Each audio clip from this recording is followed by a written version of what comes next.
Doctor Abdul Salam 1926 میں پاکستان کے شہر جھنگ، جو کہ اس وقت کے برطانیہ ہندوستان کا حصہ تھا، میں پیدا ہوئے۔ ان کے والد محکمہ تعلیم میں تعلیمی افسر اور والدہ گھریلو خاتون تھی۔ ان کے 6 بھائی اور 1 بہن تھی۔ ڈاکٹر عبدالسلام کا خاندان غریب تھا اور انہوں نے کبھی یہ تصور نہیں کیا تھا کہ انہیں بیرون ملک تعلیم حاصل کرنے کا موقع ملے گا۔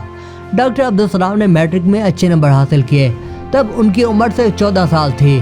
ڈاکٹر صاحب نے گورنمنٹ کالج لاہور سے گریجویشن مکمل کی۔ انہوں نے 1949 میں گورنمنٹ کالج یونیورسٹی لاہور سے MA میتھمیٹکس کی ڈگری حاصل کی۔ انہیں اسی سال گورنمنٹ کالج یونیورسٹی لاہور سے کیمبرج یونیورسٹی کا وظیفہ بھی ملا۔ 1949 میں ڈاکٹر عبدالسلام کیمبرج یونیورسٹی چلے گئے اور یہاں BA double first class owner mathematics physics کی ڈگری حاصل کی۔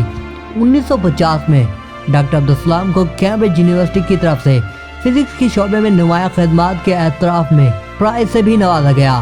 ڈگری مکمل کرنے کے بعد بھی ڈاکٹر صاحب نے کیونڈش لیبارٹری میں تحقیقاتی کام شروع کیا۔ رتھرفورڈ نے ایٹم کی ساخت پر تجربے کیے تھے۔ کیونڈش تجرباتی کام کے لیے ایک شاندار لیبارٹری تھی اور دنیا بھر کے طبیعت دانوں کا مرکز تھی۔ 1 سال تک کیونڈش یونیورسٹی میں فزکس پر تحقیق کرتے رہے، پھر 1951 میں وطن واپس آ گئے اور یونیورسٹی میں پڑھانا شروع کر دیا، مگر ایک طبیعت دان ہونے کے ناطے انہوں نے اپنے مضمون سے لا تعلقی محسوس کی، یونیورسٹی چھوڑ دی اور کیمبرج واپس چلے گئے۔ یہاں دنیا کے بہترین نظریاتی طبیعت دانوں کی ایک جماعت پاکستان اکیڈمی آف سائنس بنانے میں کامیاب ہوئے۔ اسی سال ST جونز کالج کیمبرج بحیثیت لیکچرر اور فیلو آف سینٹر مقرر ہوئے۔ 3 سال بعد امپیریل کالج لندن میں بحیثیت پروفیسر مقرر ہوئے۔ 1957 میں پنجاب یونیورسٹی نے ڈاکٹر عبدالسلام کو فزکس کے شعبے میں خدمات کے اعتراف میں ڈاکٹریٹ کی اعزازی ڈگری دی۔ 1957 میں ہی ڈاکٹر عبدالسلام کیمبرج یونیورسٹی میں پاکستانی طالب علموں کے لیے اسکالرشپ پروگرام شروع کرانے میں کامیاب ہوئے۔ انہیں عظیم درس کا Imperial college of science and technology London سے پروفیسر فیلوشپ کی آفر دی گئی، جسے منظور کر لیا۔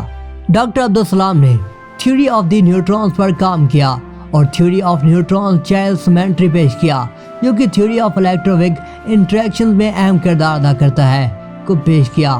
انہوں نے 1960 میں نیوکلیئر فزکس پر کام کیا، جہاں پروٹون کشی پر کام کی سربراہی کی۔ ڈاکٹر عبدالسلام نے theory of the standard model میں انڈکشنز آف دی میسو ہگس بوسونز کو پیش کیا۔ 1963 میں ڈاکٹر صاحب نے ویکٹر میسن پر اپنی تحقیقات شائع کی۔ فزکس میں ڈاکٹر عبدالسلام کی خدمات کا نقطہ عروج 1979 میں آیا، جب انہوں نے شیلڈن گلاسکو اور اسٹیوبن وینبرگ کے ساتھ نوبل پرائز جیتا۔ یہ پرائز انہیں الیکٹرو میگنیٹک اور کمزور نیوکلیئر طاقت کے ملاپ پر ملا۔ اس نظریے کے تحت یہ لفظ، جو کہ 1978 میں ہی تخلیق کردہ تھا، کی پیشین گویا تجربات کے ذریعے ثابت کی جا سکتی ہے، جو کہ 20ویں صدی کی ایک اہم کامیابی تھی، جس میں سب سے زیادہ ظاہر کردہ یہ تھا کہ ایک نیا پارٹیکل انتہائی توانائی کے ساتھ وجود رکھتا ہے۔ 1960 میں پاکستان واپس آ گئے اور پاکستانی صدر ایوب خان نے انہیں سائنسی تحقیقاتی سرگرمیوں کو فروغ دینے کا کام دیا۔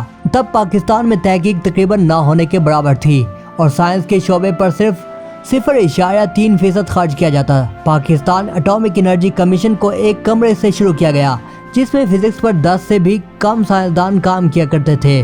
ڈاکٹر عبدالسلام نے Pakistan atomic energy commission PAIC کا پہلا ممبر ٹیکنیکل سلیم الزمان صدیقی کو رکھا۔ ڈاکٹر عبدالسلام نے 500 سے زائد سائنسدانوں کو بیرون ملک بھیج کر پاکستان میں طبیعیاتی تحقیق اور ترقی کو وسیع کیا۔ 1961 میں ڈاکٹر عبدالسلام نے صدر ایوب خان کو پاکستان کی اسپیس ایجنسی قائم کرنے کو کہا، جس کے نتیجے میں عبدالسلام کی سربراہی میں اسی سال space and upper research commission بنائی گئی۔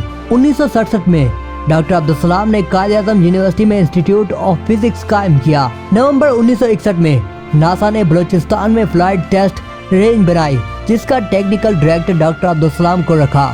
1964 میں ڈاکٹر عبدالسلام نے international centre for theoretical physics ICTP کی بنیاد رکھی۔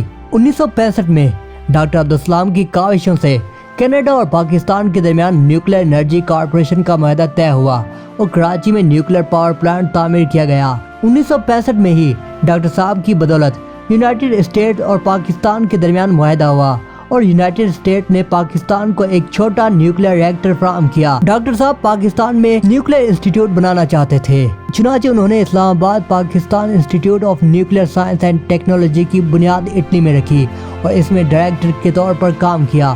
1972 میں پاکستان میں سائنسی سرگرمیوں کو فروغ دینے کے لیے انٹرنیشنل نیساگلی سمر کالج کی بنیاد رکھی۔ 1997 میں اس ادارے کا نام تبدیل کر کے ڈاکٹر عبدالسلام کے نام پر رکھ دیا گیا۔ ڈاکٹر عبدالسلام نے ہی third world academy of science TWAS قائم کیا۔